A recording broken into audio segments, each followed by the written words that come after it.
आज रविवार प्रत्येक रविवार मु मोर खाइबा कथा आपण मानकु कहि थाए आ एई समय रे लाइव करथाए। आज मु आपण मानक सहित लाइव प्रोग्राम न करि पारि समस्त को मने पकोछि आ समस्त को मोर स्नेह शुभेच्छा अभिनंदन आ आशीर्वाद जनाउछि।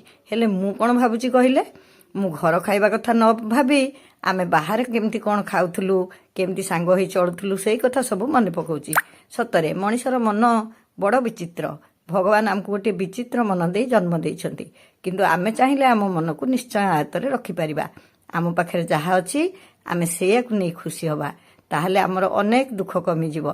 मु बाहर बुल्ला बेले भाबुथिली घर खाइबा टिके केमती खांती कि आज घरे रही भाबुछि आमे कि सुंदर सांग साथी चलुथुलु केमती बुलुथुलु कोठी कोन खाउथुलु से कथा सब मन पकोछि। आपण मानकर एमती हुए ना नाही आ आज लाइव कर नथिबारु के सब आपण माने मते मने पकोछंती कहिबे तो मु किंतु आपण मानकु बहुत मने पकोछि। समस्ते भलरे थांतु।